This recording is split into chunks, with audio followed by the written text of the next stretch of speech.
はい、どうも皆さん、こんにちは。とめくです。今回なんですけども、日本語がスラスラ話せる自分をどうやって騙すのか、その方法について話したいと思います。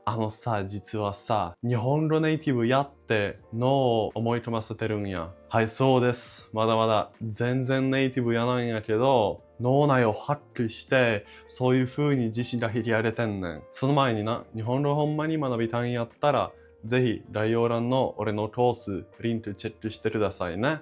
それでは早速始めていこうか。今からは英語なんですけど、すいません。Before the next time you try to speak Japanese or listen to something in Japanese, I want you to try something.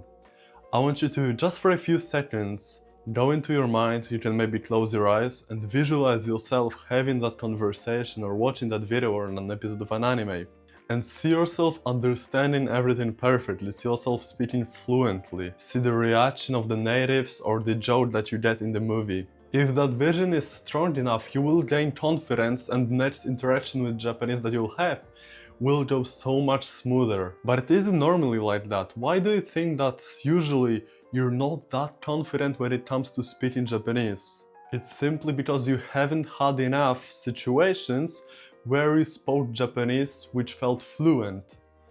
There weren't enough times of you speaking Japanese confidently for the confidence to actually appear. So feeling native is actually more about the confidence than it is about your ability. The feeling that you're chasing is not speaking Japanese fluently, but feeling confident and feeling like you're fluent whenever you are speaking. It took me 2 years of classes to go from zero knowledge about Japanese to being able to say a couple sentences and then freeze. But then it only took me 6 months from that point to go from freezing after every sentence I said to making friends in Japan, having long conversations, interacting with locals and speaking confidently, having fun, actually enjoying the language ability which I have worked so hard on. It was only after I've adopted the right mindset, but I've of course used the right methods like immersion and I was studying way more, but it wasn't until I have changed my mindset and felt confident, felt native, tricked my brain into thinking that I'm native where I actually started speaking confidently.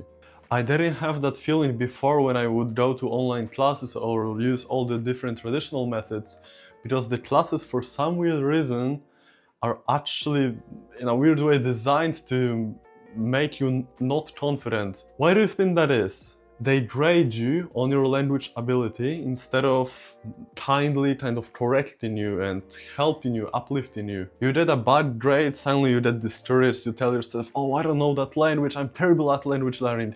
This is completely not the way to do it. Treating a language as a school subject is just so unnecessary, right? You end up overanalyzing grammar and stuff which you would have acquired naturally and used without thinking about it. You spend long years thinking of yourself as a Japanese student, as a beginner.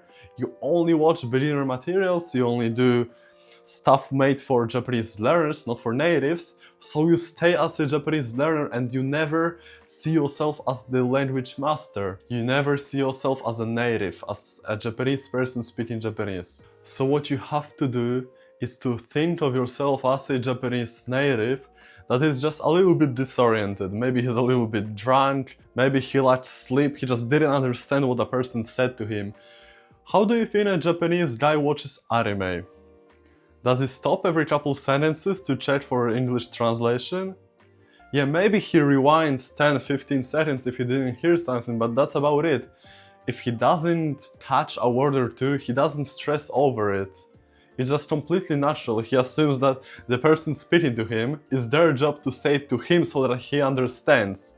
That's exactly how it is with language. It is not about you and about how hard you study. It's about if the stuff that you hear, if the language that you hear is comprehensible enough for you to understand. That's why comprehensible input is the best approach to learning a different language. So what I want you to do from now on is live by the Japanese Fluency Bible. Whenever you're about to make a decision, watch something in Japanese, choose what to watch in Japanese, or before you go and speak to a Japanese person on Omegle, Discord, or even IRL, think about how a native Japanese person would go about that situation. The chances that they would act completely differently, they would watch a different YouTube video, they would speak in a different way more confidently, because they've been speaking this language for years. And that's how you want to go about it, even if you're not fluent yet. The feeling of being fluent, seeing yourself and acting as if you were fluent, is what will bring the fluency. If you only do as a beginner does, you will stay a beginner. For example, if you want to become a world-class NBA player, you need to start training like an NBA player first. It doesn't happen when you're already an NBA player that then you start training hard. You have to do it before, and then the kind of success comes after it. If you want to learn more about this law of attraction, esoteric kind of psychological approach to learning Japanese, I know about it in depth in my program, first in the description, go and take a look at it. And so when you have that vision, for example, you already know, you kind of can guess how a native Japanese person would act in a given situation. You need to create an emotional investment, a connection to that vision, which will just make it strong enough, so strong inside of you, inside of your soul, that it will feel more natural for you to act that way than how you would act normally. You can strengthen that vision and create that emotional connection to being fluent in Japanese by creating a subconscious need of speaking that language. If you're around Japanese people all day, if you're watching Japanese stuff all the time, it will feel more natural to you. You will become connected to that. You'll be emotionally invested in the affairs of your Japanese friends or in the story of an anime or a YouTube video, that your subconscious mind will create the need to understand that language and then to output it. When you pour emotional investment into a thought of learning Japanese, it's like the little seed of you speaking Japanese, which is a thought, grows bigger and bigger and bigger and becomes a tree, which is the end goal of you speaking Japanese fluently. The more emotions, happiness, kind of daydreaming you have about speaking Japanese, it will become more and more real to you. This is like the weirdest thing that I do, that I haven't seen anybody do, but I'm telling you that it works for me. So what I do almost every single day, just before going to sleep, when it's already dark outside, I go on a walk. I don't take my phone with me, I don't listen to music, just go on a walk around my neighborhood when it's already quiet, no cars, when I can just think. And as I walk through my city, I visualize myself as if I were in Japan, as if I were about to see my Japanese friend around the corner and speak to them. I just visualize myself feeling so happy, grateful about the level of Japanese that I've achieved, and I'm so excited to use it to speak. And then I go home and take that thought with me to sleep. And I'm telling you that the next day you wake up after doing something like this, you wanna go and watch Japanese YouTube, speak to people, travel to Japan. You're so motivated to speak Japanese. You've made that vision so real that now it feels unnatural to not be able to speak Japanese, so you want to study. It will become like a physiological need, like eating or drinking, and not a chore. We want speaking Japanese to feel for you like breathing, completely natural. When you've practiced visualizing yourself speaking fluent Japanese, it will feel so natural to you to go and speak to a Japanese person when you travel to Japan.